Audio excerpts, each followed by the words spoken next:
வணக்கம். ஆசனாஸ் எப்பவுமே warm ups தனியாலாம் இருக்காது. சில இதில் ஆசனாஸ் கூடவே வார்ம் அப்ஸும் ப்ரிப்பேரேட்டரி போஸாக வரும். அந்த மாதிரி ப்ரிப்பேரேட்டரி போசஸ் பண்ணிட்டு அதுக்கப்புறமா ஆம்ஸ்ட்ரிங்ஸில் வேலை பண்ணுற ஆசனாஸ் நிறையவே இருக்கு. நிறைய பேருக்கு பிரச்சனை என்னன்னா தொடத்தசை ஜாமாக இருக்கும், அதாவது இறுக்கி இருக்கும். அதனால கால் மேலே தூக்குறதோ கால் விரிய வைக்கிற பிரச்சனை எல்லாம் நிறையவே இருக்கும். இப்போ பார்க்க போற ஆசனாவும் அதுக்கு ரிலேட்டட் தான். உங்க ஆம்ஸ்ட்ரிங்ஸை எப்படியெல்லாம் ஸ்ட்ரென்தன் பண்ணணும். நிறைய பேருக்கு ஹை பிளட் ப்ரெஷர் இருக்கும், அவங்களால ஹெட் ஸ்டாண்ட் அதாவது ஷிர்சாசன் எல்லாம் பண்ண முடியாது. அந்த மாதிரி பட்சத்துல எனக்கு ஷிர்சாசன் பண்ணி அதுல கிடைக்கிற பெனிஃபிட் எனக்கு வேணும், ஆனா எனக்கு ஹை பிளட் ப்ரெஷர் இருக்கு அதனால பண்ண முடியாதுன்னா இந்த asana is the best asana. இது பர்ஷித்த பாதஸ்தாசனான்னு சொல்லுவாங்க. பர்ஷித்த பாதஸ்தாசனா சிமிலர் டு ஷிர்சாசனா மாதிரி கொஞ்சம். ஸோ சில பேருக்கு ஷிர்சாசனா பண்ண அந்த பெனிஃபிட்ஸ், அதாவது ஆக்சிஜன் சப்ளை உங்க பிரெயினுக்கு வேணும், உங்களோட பாடி மசில்ஸ் உங்க ஆம்ஸ்ட்ரிங்ஸ் அதுக்கு எல்லாமே ஒரு நல்ல எக்ஸசைஸ் வேணும் அப்படின்னா இந்த asana is the best asana. So இந்த ஆசனாவை ஆண் பெண் எல்லாருமே பண்ணலாம். ஆனா பெண்கள் உங்களோட மாதான பிரச்சனை அது அந்த மாதிரி நாட்கள் வரும்போது மட்டும் நீங்க அவாய்ட் பண்ணுங்க. ஹார்ட் ப்ராப்ளம் இருந்தா நீங்க டெஃபினட்டா உங்க டாக்டரை கேட்கறது ரொம்பவே நல்லது. ஹார்ட் ப்ராப்ளம் இருந்தா இதை அவாய்ட் பண்றது best. In case if you are pregnant அப்போனா நீங்க இதை அவாய்ட் பண்ணி தான் ஆகணும். ஏன்னா உங்களோட லாட் ஆஃப் ப்ரெஷர் உங்க காலில் விழும்போது கால் கொஞ்சம் நகர்ந்தாலும் சரி உங்களுக்கு ப்ராப்ளம் இருக்கும். ஸோ அதை மட்டும் அவாய்ட் பண்ணிக்கோங்க. ஸோ ஹை பிளட் ப்ரெஷர், நீங்க மென்ஸ்ட்ரேஷன் இருந்திருந்தா இல்ல உங்களுக்கு ஹார்ட் ப்ராப்ளம் இருந்தா இதை அவாய்ட் பண்ணுங்க. அதே பிளட் ப்ரெஷருக்கு இது ஒரு பிளஸ் பாயிண்ட். ஏன்னா நீங்க உங்களுக்கால உங்க தலை கீழே வச்சு ஹெட் ஸ்டாண்ட் பண்ண முடியாத பட்சத்துல இந்த ஒரு ஆசனா உங்களுக்கு ஒரு பெஸ்ட் ஆசனாவே இருக்கும். ஸோ எப்படி பண்ணலாம், அதுக்கு முன்னாடி ஒரு வார்ம் அப் அது கூட எப்படின்னுட்டு பார்க்கலாம். ஸோ ஃபர்ஸ்ட் உங்க கால்களை விரியுங்க. இதுதான் நார்மல் லென்த் கால் விரியறதுக்கு. இதுக்கு மேல போக முடியாதுன்னா ஏன்னா பிராக்டிஸ் இல்லை. நல்ல பிராக்டிஸ் இருந்தா நார்மலி ஒரு மேட் லென்த் அளவுக்கு விரிக்க முடியும். விரிக்கும் போது உங்க மார்பு பகுதியை முன்னாடி தள்ளினீங்கன்னா உங்க ஹிப் அதாவது உங்களோட பெல்விஸ் போர்ஷன் பின்னாடி போகும். ஸோ இதனால என்ன ஆகும்னா இந்த பெல்விஸ் போர்ஷன் அண்ட் ஹிப் போர்ஷனுக்கும் ஒரு நல்ல ஸ்ட்ரெச் கிடைக்குது, ஒரு நல்ல பிளட் சர்க்குலேஷன் இருக்கு. என்னால இதுக்கு அப்புறமா நான் எப்படி நான் வருவேன் அப்படின்ட்டு நிறைய குவைரிஸ் இருக்கு.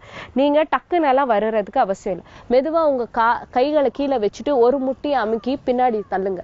ஸோ ஈஸியா வர்றதுக்கு உங்களுக்கு ரொம்பவே ஈஸியா இருக்கும். ஸோ இப்போ நம்ம பண்ண போற ஆசனா எப்படி வார்ம் அப் பெஸ்ட். நல்ல ஒரு ஸ்ட்ரெச் எடுங்க. உங்க கைகளை இன்டர்லாக் பண்ணிக்கிட்டு மேலே இழுத்து உங்க செஸ்ட்டை முன்னாடி தள்ளுங்க. ஸோ முதுகு தண்டு ஸ்ட்ரைட்டா இருக்கு. ஸோ மெதுவா ரைட் ஹேண்ட் சைட் திரும்புங்க. மூச்சு உள்ள வெளியே. உங்களோட எல்போவை பெண்ட் ஆகாம பார்த்துக்கோங்க. எப்பவுமே சீரா ஸ்ட்ரைட்டா இருக்கும். முன்னாடி பாருங்க. அண்ட் மெதுவா லெஃப்ட் சைட் பாருங்க. உங்க எல்போ எப்பவுமே ஸ்ட்ரைட்டா இருக்கணும். அண்ட் மெதுவா முன்னாடி பார்த்துட்டு ஒரு ரொட்டேஷன், அதாவது கைகளை மெதுவா கீழே போய் மெதுவா எடுத்துட்டு மெதுவா வரலாம். 1 2 ரிவர்ஸும் எடுக்கலாம். 3 4 இந்த மாதிரி மெதுவா நீங்க ஆசனாஸோட வார்ம் அப்ஸும் பண்ணலாம். இப்ப பார்க்க போற ஆசனாவும் இதே ஆங்கிளோட போஸ்ல தான் இருக்க போகுது. இப்போ என்ன பண்ண போறேன்னா உங்க கைகளை மெதுவா கீழே வைக்க போறோம். ஸோ மெதுவா கைகளை விட்டுட்டு இது பர்சரித்த பத்மோத்தாசனம். கை வைக்கும் போது உங்களோட எல்போ பெண்ட் ஆகுதா பாருங்க. பெண்ட் ஆகலைன்னா ட்ரை பண்ணுங்க பெண்ட் பண்றதுக்கு. என்னன்னா கொஞ்சம் கையை நல்லா ஸ்ப்ரெட் பண்ணிக்கலாம். இந்த மாதிரி ஸ்ப்ரெட் பண்ணும்போது உங்க தலை அதாவது உங்களோட உச்சி தலை தான் உங்களோட பூமியில பதிய போகுது. ஸோ இப்படி இருக்கும். மூச்சு உள்ள வெளியே மெதுவா வெளியே வந்துடுங்க. பிகினர்ஸ் நிறைய நேரம் இருக்க வேண்டாம். ஏன்னா ஒரு 5 செகண்ட் 10 செகண்ட் இருந்தா போதும். ஒரு நல்ல பிராக்டிஸ் ஆனதுக்கு அப்புறமா தான் நீங்க 3 நிமிஷம் இருக்க முடியும். இந்த மாதிரி தலை கீழே இருக்கிறதுனாலயே உங்களோட ஆக்சிஜன் ஃப்ளோ நிறைய இருக்கும் உங்க பிரெயினுக்கு.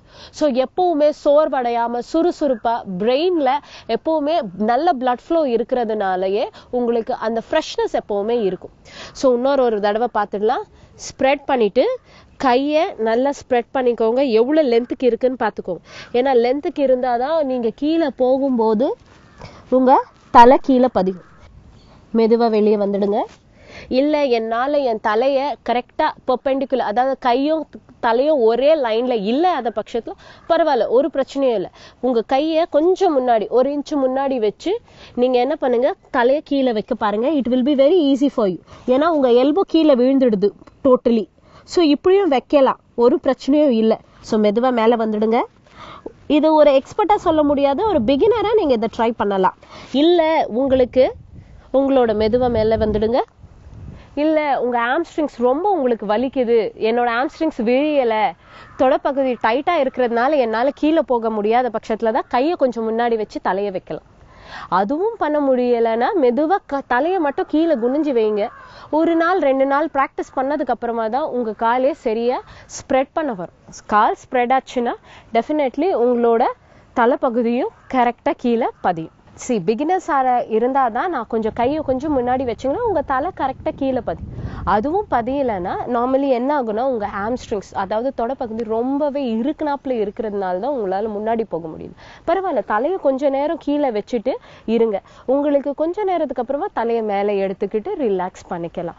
ஸோ நீங்க மெதுவா தான் இதை ப்ராக்டிஸ் பண்ண முடியும்.